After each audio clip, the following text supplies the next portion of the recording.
नमस्कार, news one India में आपका स्वागत है। आपके साथ मैं धर्मराज सिंह।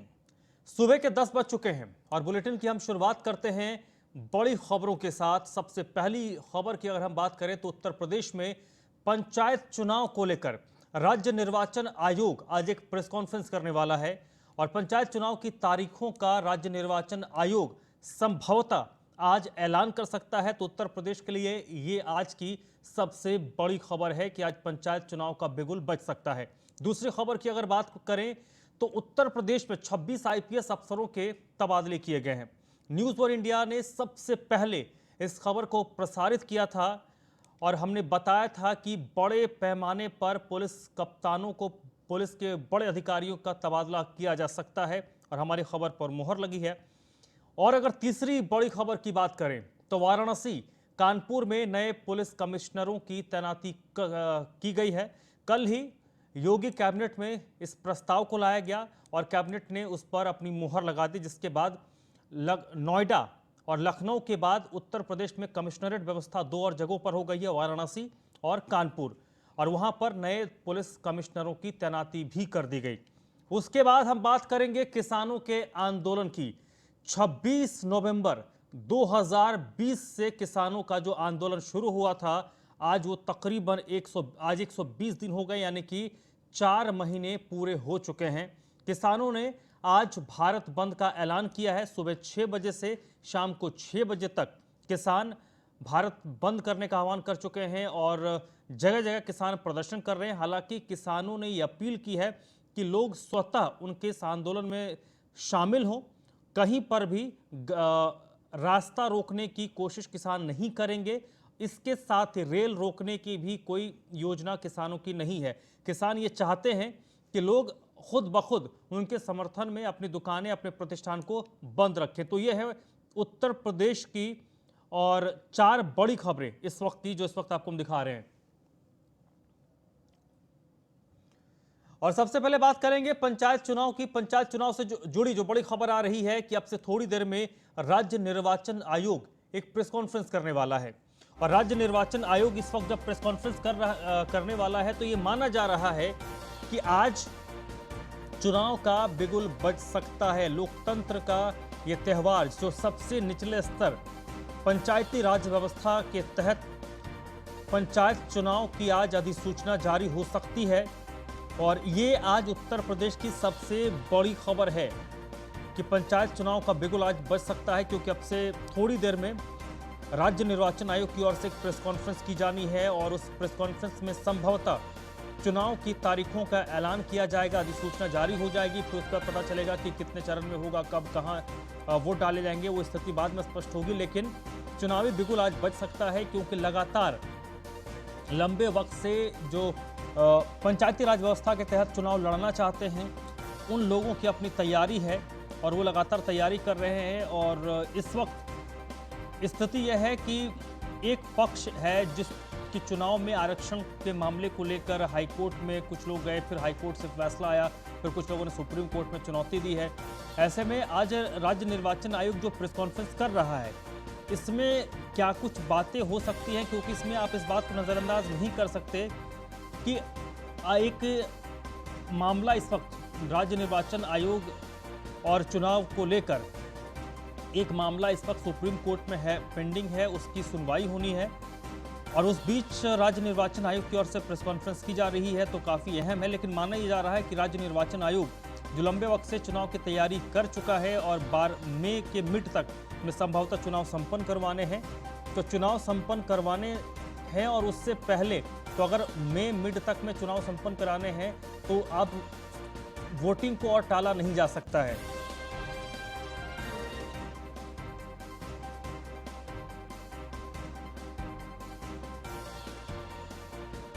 तो लगातार जो बड़ी खबर इस वक्त आ रही है कि आज राज्य निर्वाचन आयोग की ओर से प्रेस कॉन्फ्रेंस किया जाएगा और जो सोर्सेस हमें बता रहे हैं, सोर्सेस के मार्फत 4 चरणों में उत्तर प्रदेश में पंचायत चुनाव कराने की प्लानिंग राज्य निर्वाचन आयोग की है।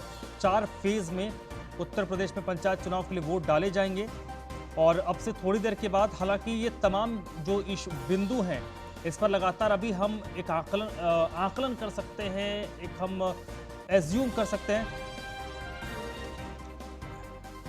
लेकिन अंतिम स्थिति तभी क्लियर हो पाएगी जब राज्य निर्वाचन आयोग की प्रेस कॉन्फ्रेंस होगी। तो इस वक्त सीधे चलते हैं लखनऊ, जहां से नीलेश चौहान मेरे साथ जुड़ रहे हैं इसी पर ज्यादा जानकारी के साथ। नीलेश, क्या आज जो राज्य निर्वाचन आयोग की प्रेस कॉन्फ्रेंस है उसमें चुनाव को लेकर ऐलान हो सकता है? देखिए, बिल्कुल उत्तर प्रदेश राज्य निर्वाचन आयोग अब से कुछ देर में एक बड़ी प्रेस कॉन्फ्रेंस करेगा। प्रेस कॉन्फ्रेंस के बाद ये क्लियर हो जाएगा कि उत्तर प्रदेश में पंचायत चुनाव को लेकर क्या तारीखें तय की जाती हैं। फिलहाल उत्तर प्रदेश में जो पंचायत चुनाव होने हैं वो 4 चरण में चुनाव कराने की बात कही जा रही है। 20 मई तक ये चुनाव कराना है। उसके अलावा अगर हम पंचायत चुनाव को लेकर देखें कि उत्तर प्रदेश में लगातार पंचायत चुनाव को लेकर कोर्ट में शिकायतें की गई, जिसके बाद लगातार जो पंचायत चुनाव की दिनांकों का ऐलान होना था वो बढ़ता गया, टलता गया। एक बार फिर से आज जो है जो चुनाव आयोग की एक प्रेस कॉन्फ्रेंस है, उस चुनाव आयोग की प्रेस कॉन्फ्रेंस पे पूरे उत्तर प्रदेश के लोगों की निगाहें टिकी हुई है कि क्या आज इस प्रेस कॉन्फ्रेंस के बाद उत्तर प्रदेश में जो पंचायत चुनाव होने हैं उसका ऐलान किया जा सकता है। तो फिलहाल अब से कुछ देर में जब प्रेस कॉन्फ्रेंस शुरू होगी, प्रेस कॉन्फ्रेंस के बाद तस्वीरें साफ हो जाएंगी कि आज की जो ये प्रेस कॉन्फ्रेंस है उत्तर प्रदेश के चुनाव को लेकर क्या कुछ।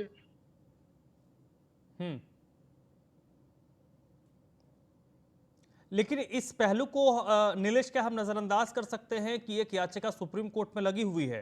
क्योंकि जब तक आरक्षण को लेकर स्थिति स्पष्ट नहीं होगी तब तक चुनाव को लेकर एक पेच तो फंसा हुआ रहेगा।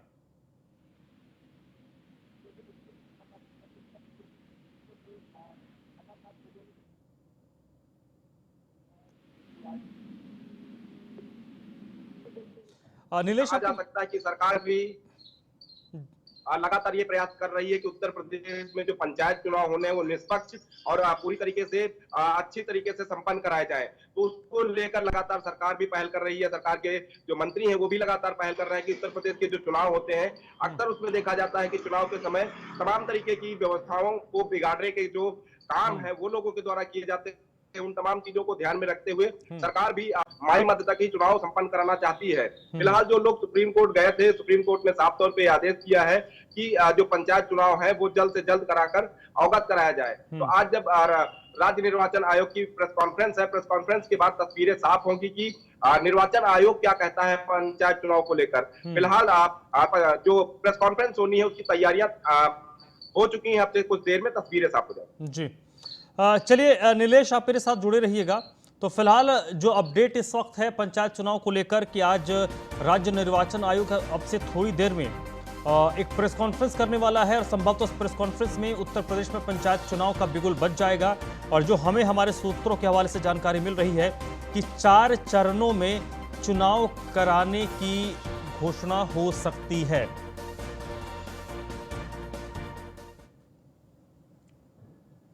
चलिए बढ़ते आगे। न्यूज वन इंडिया की खबर पर एक बार फिर से मुहर लगी है। उत्तर प्रदेश में 26 आईपीएस अफसरों के तबादले किए गए हैं और न्यूज वन इंडिया ने पहले ही आपको इस बात की जानकारी दी थी कि उत्तर प्रदेश में बड़े पैमाने पर जो भारतीय पुलिस सेवा के अधिकारी हैं उनके तबादले किए जा सकते हैं और 26 भारतीय पुलिस सेवा के अधिकारियों के तबादले किए हैं। जो बड़े बड़े नाम बता रहे हैं आपको, एसएसपी वाराणसी अमित पाठक हुआ करते थे, उनको अब गाजियाबाद भेजा गया है। गाजियाबाद के एसएसपी होंगे अखिलेश कुमार मीणा और अनिल सिंह को वाराणसी भेजा गया है। डीआईजी रेलवे पुष्पांजलि को नोएडा भेजा गया है। मनोज कुमार और आकाश कुलहरी कानपुर में अपर पुलिस आयुक्त बने हैं। पीयूष मोडिया लखनऊ पुलिस कमिश्नरेट में संयुक्त पुलिस आयुक्त बनाए गए हैं। इसके अलावा नवीन अरोड़ा आगरा रेंज, इनको भेजा गया है। रमित शर्मा बरेली रेंज के आईजी बनाए गए हैं। एसके भगत वाराणसी रेंज के आईजी बनाए गए हैं। शलभ माथुर रेंज मुरादाबाद के डीआईजी बनाए गए हैं। कलानिधि नैथानी को अलीगढ़ में तैनाती दी गई है। तो ये 26 भारतीय पुलिस सेवा के बड़े अधिकारियों की अलग अलग जगह तैनाती हुई, उनके तबादले किए गए हैं। नीलेश चौहान इस वक्त मेरे साथ जुड़ चुके हैं, इसी पर ज्यादा जानकारी के साथ बने हुए हैं। नीलेश, ये जो तबादले किए गए हैं इसे एक रूटीन ट्रांसफर्स माना जाए या फिर इसके पीछे कुछ और बात है? देखिए, जो तबादला उत्तर प्रदेश में 26 आईपीएस अधिकारियों का किया गया है वो आगामी पंचायत चुनाव को देखते हुए किया गया है। उसके अलावा अगर हम बात करें कानपुर की, वाराणसी की, तो वहां पर पुलिस कमिश्नरी सिस्टम को मंजूरी दी गई है, जिसके बाद ये तबादला एक्सप्रेस उत्तर प्रदेश में चलाई गई है, जिसमें कई बड़े नाम शामिल हैं।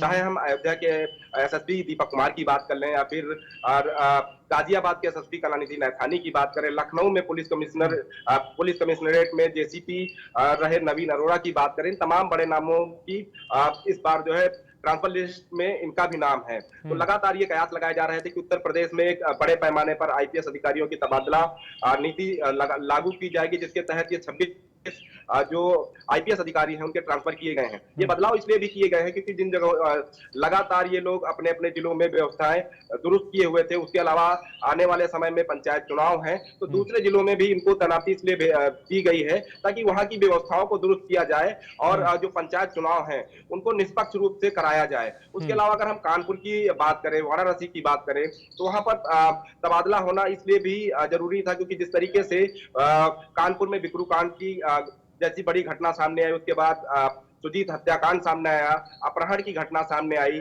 वहीं अगर हम बनारस की बात करें तो बनारस में भी एक ही परिवार के 4 लोगों की निर्मम हत्या के मामले सामने आए थे, जिसके बाद लगातार ये कयास लगाए जा रहे थे कि इन तमाम जिलों में तबादला होना है। उसके बाद आज जो है सरकार ने न्यूज ऑन इंडिया की खबर पर मोहर लगा दी है कि न्यूज ऑन इंडिया ने पहले ही अपने दर्शकों को बताया था कि जल्द ही उत्तर प्रदेश में बड़े पैमाने पर आईपीएस अधिकारियों के ट्रांसफर होंगे। उसी के तहत आज जो ये 26 जो आईपीएस अधिकारी हैं उनके ट्रांसफर किए गए हैं, जिसमें तमाम बड़े नाम है, चाहे वो बबलू कुमार हो जिनको इस बार एटीएस की जिम्मेदारी दी गई है। उसके अलावा लखनऊ में अगर हम बात करें तो लखनऊ में भी कयास लगाया जा रहा था कि पुलिस कमिश्नरी सिस्टम में कुछ बदलाव किया जाएगा। वो बदलाव नवीन अरोड़ा को आईजी रेंज आगरा बनाया गया है, जो यहाँ पर ज्वाइंट पुलिस कमिश्नर थे। उसके अलावा नवीन अरोड़ा की जगह यहाँ पर पीयूष मोरडिया को तैनाती दी गई है।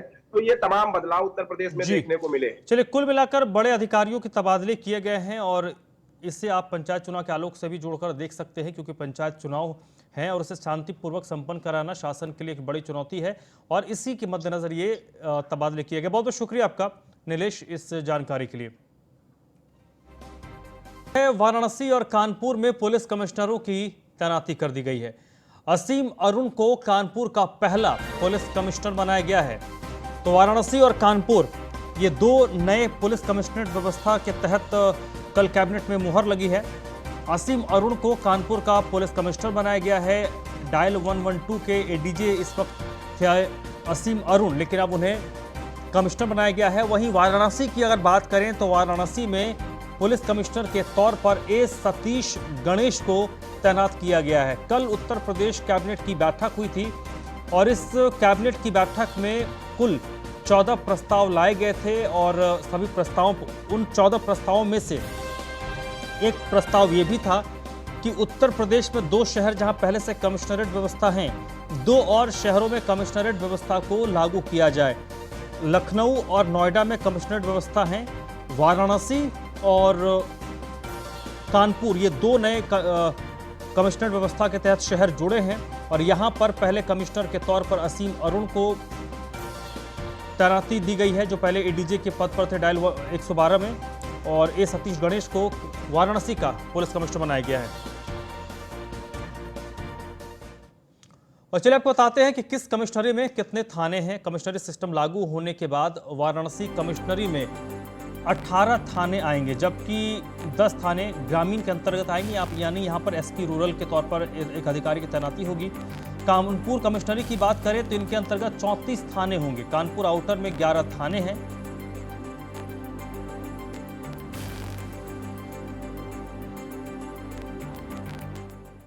वहीं वाराणसी नगर में आने वाले थानों की अगर बात करें तो कोतवाली थाना उसमें आता है, आदमपुर, रामनगर, भेलूपुर, लंका, मड़ुआडीह, चेतगंज, जैतपुरा, सिगरा, छावनी, शिवपुर, सारनाथ, लालपुर, पांडेपुर, दशाश्वमेध, चौक, लक्सा, पर्यटक और महिला थाना शामिल हैं।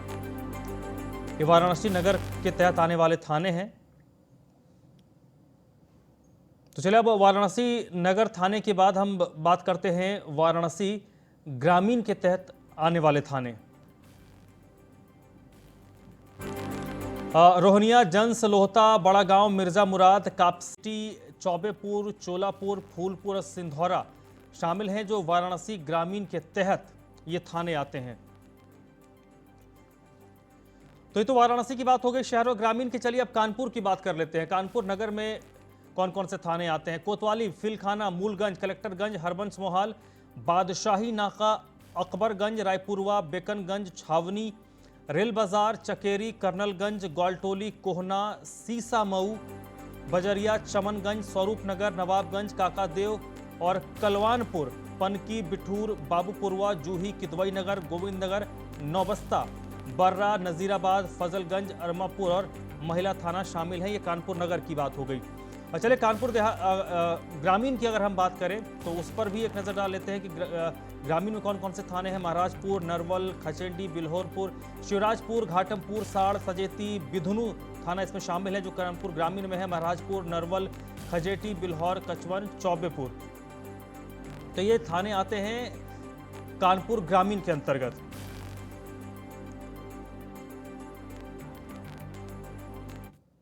गौतम बुद्ध नगर और लखनऊ में पुलिस कमिश्नरेट प्रणाली लागू हुए 1 साल से ज्यादा का वक्त गुजर गया है। इस 1 साल में इन शहरों में कमिश्नरेट के परिणाम सकारात्मक रहे। यही वजह है कि अब उत्तर प्रदेश सरकार दूसरे शहरों में भी सिस्टम को लागू करने का फैसला कर रही है।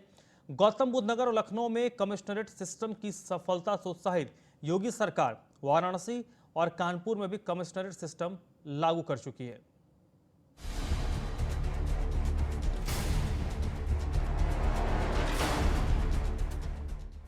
कानून व्यवस्था को लेकर सबसे बड़े सूबे के सूबेदार ताबड़तोड़ फैसले ले रहे हैं।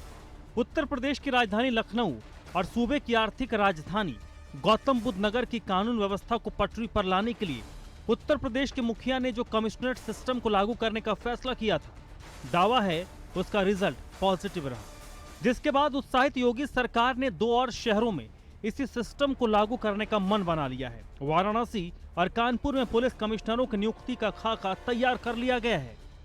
उत्तर प्रदेश में लखनऊ और नोएडा के बाद अब कानपुर और वाराणसी भी कमिश्नरेट होंगे, जिसको लेकर यूपी गृह विभाग की तरफ से प्रस्ताव तैयार कर लिया गया है। आज यह प्रस्ताव सीएम योगी आदित्यनाथ के समक्ष रखा जाएगा।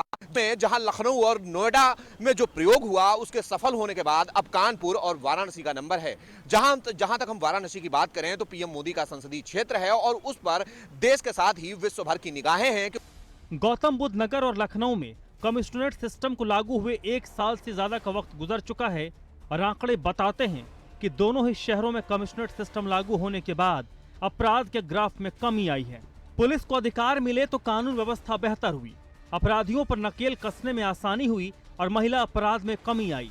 दोनों शहरों में बीते कई साल की अपेक्षा 2020 में हर तरह के अपराध में कमी दर्ज की गई। लखनऊ में जहां हत्या की घटनाएं पिछले साल के मुकाबले आधी रह गई हैं, वहीं डकैती की घटनाएं भी 1/4 हो गई हैं। इसके अलावा वाहन चोरी और महिला अपराध की घटनाओं में भारी कमी दर्ज की गई है। कमिश्नरेट सिस्टम लागू होने के बाद दोनों ही शहरों में पिछले साल के मुकाबले 2 गुना से अधिक बदमाशों के खिलाफ गैंगस्टर एक्ट के तहत कार्रवाई की गई। ये कमिश्नरेट सिस्टम क्या है और इसके लागू होने से कानून व्यवस्था में कैसे सुधार होगा, ये अब समझ लीजिए। कमिश्नरेट सिस्टम में पुलिस कमिश्नर सर्वोच्च पद है।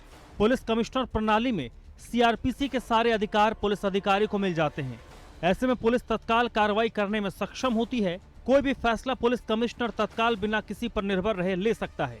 धारा 144 लगाने, कर्फ्यू लगाने, लाठी चार्ज के लिए पुलिस अधिकारी फैसला ले सकते हैं, जबकि सामान्य पुलिसिंग व्यवस्था में जिलाधिकारी के पास अधिकार होता है। नोएडा और लखनऊ में पहले से ही पुलिस कमिश्नर सिस्टम है और अब 2 और शहरों में इसी सिस्टम को लागू करने का खाका खींच लिया गया है। इसके साथ ही दोनों शहरों के नए पुलिस कमिश्नरों की खोज भी तेज हो गई है। बताया जा रहा है कि एडीजी स्तर के 2 तेज तर्रार अफसरों को दोनों शहरों में भेजा जाएगा। अब ये दोनों चेहरे कौन होंगे, उम्मीद है इससे भी जल्द पर्दा उठ जाएगा। Bureau report, news 1 India. चलिए बढ़ते आगे, लखनऊ से भी अगली बड़ी खबर है। न्यूज़ 1 इंडिया की खबर पर मुहर लगी है। उत्तर प्रदेश में पंचायत चुनाव की अधिसूचना जारी हो गई है। कुल 4 चरणों में पंचायत के चुनाव संपन्न होंगे। तो बड़ी खबर आपको बता दें, अब से थोड़ी देर पहले ही जिस चीज को लेकर हम चर्चा कर रहे थे, हमारी इस खबर पर मुहर लगी है। कुल 4 चरणों में उत्तर प्रदेश में पंचायत के चुनाव होंगे। 15, 19, 26 और 29 अप्रैल को मतदान होगा। बड़ी खबर आपको बता दें, उत्तर प्रदेश में पंचायत चुनाव का बिगुल बज गया है। पंचायती राज व्यवस्था के तहत लोकतंत्र के सबसे निचले स्तर की में जो चुनाव होते हैं वो पंचायत के चुनाव हैं। इससे पंचायती राज व्यवस्था को ताकत मिलती है और उत्तर प्रदेश में अप्रैल के महीने में मतदान होगा। न्यूज़ वन इंडिया की खबर पर मुहर लगी है। हमने आपसे थोड़ी देर पहले आपको बताया था और लगातार आपको अपडेट हम दे रहे थे कि 4 चरणों में उत्तर प्रदेश में पंचायत के चुनाव हो सकते हैं और हमारी इस खबर पर मुहर लगी है। उत्तर प्रदेश में पंचायत चुनाव की अधिसूचना जारी हो गई। 15 अप्रैल, 19 अप्रैल, 26 अप्रैल, 29 अप्रैल को वोट डाले जाएंगे। थोड़ा अभी इंतजार कीजिए, पता चल जाएगा कि कहां पर कौन से फेज में वोट डाले जाएंगे, कहां पर पहले वोटिंग होगी, फर्स्ट फेज में, सेकंड फेज में, थर्ड फेज में, फोर्थ फेज में। ये थोड़ी देर में स्थिति स्पष्ट हो जाएगी, लेकिन अधिसूचना जारी हो चुकी है। अप्रैल के महीने में ही पंचायत चुनाव के लिए वोट डाले जाएंगे और थोड़ी देर में औपचारिक ऐलान किया जाएगा। राज्य निर्वाचन आयोग की ओर से एक प्रेस कॉन्फ्रेंस की जाएगी और उस प्रेस कॉन्फ्रेंस में तमाम जानकारी दी जाएगी। बड़ी खबर आपको बता दें, उत्तर प्रदेश में पंचायत चुनाव का बिगुल बज चुका है। लंबे वक्त से पंचायत चुनाव में किस्मत आजमाने वाले जो प्रत्याशी हैं वो लगातार अपने अपने क्षेत्रों में प्रचार प्रसार कर रहे थे। मामला कोर्ट तक पहुंचा था, उसके बाद लोगों में पसोपेश था कि चुनाव होंगे तो कब होंगे, कैसे होंगे, क्या आगे भी किसी तरीके की अड़चन आएगी। ये तमाम चीज़ें उनके जहन में चल रही थी इस बीच लगातार, और वो उनकी कोशिश थी कि वो अपने पंचायत में, अपने क्षेत्र में ज़्यादा से ज़्यादा लोगों तक पहुँचे। और अब पंचायत चुनाव की जब अधिसूचना जारी हो गई है तो अब मुकम्मल हो गया है कि उत्तर प्रदेश में पंचायत के चुनाव होंगे। अप्रैल के महीने में ही पंचायत चुनाव।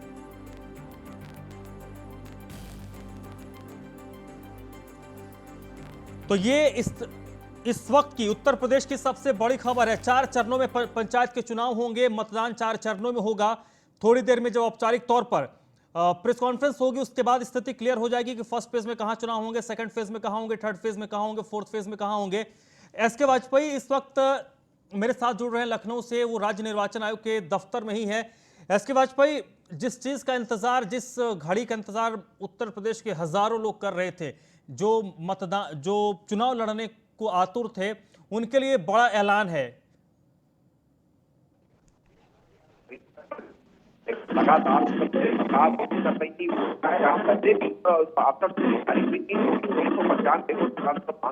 गई थी, लेकिन उसके बाद पूरा मामला हाईकोर्ट गया, जिसके बाद इसकी रद्द कर दी गई। जो 2015 को बेस पर सरकार ने जारी की है, फाइनल सूची भी जारी हो चुकी है। स्थिति में अब राज्य निर्वाचन आयोग से पूरी देर में करने वाले कार्यालय में मौजूद और जो अभी तक संभावित तिथियां हैं वो तिथियों की अगर बात करें तो अप्रैल के महीने में चुनाव संपन्न। चलिए एसके वाजपेयी, आप नजर बनाए रखिएगा, आपके पास हम लगातार अपडेट के लिए आते रहेंगे। तो बड़ी खबर इस वक्त यही है कि उत्तर प्रदेश में पंचायती राज व्यवस्था के तहत होने वाले चुनाव का बिगुल बज चुका है। कुल 4 चरणों में वोट डाले जाएंगे। 15 अप्रैल, 19 अप्रैल, 26 अप्रैल, 29 अप्रैल को मतदान होगा। और अब से थोड़ी देर के बाद जब प्रेस कॉन्फ्रेंस राज्य निर्वाचन आयोग की ओर से किया जाएगा, उस वक्त पूरी स्थिति स्पष्ट हो जाएगी कि चुनाव कब, कहां होंगे और सबसे बड़ी बात कि मतगणना कब होगी, उसका भी ऐलान अब से थोड़ी देर में हो जाएगा।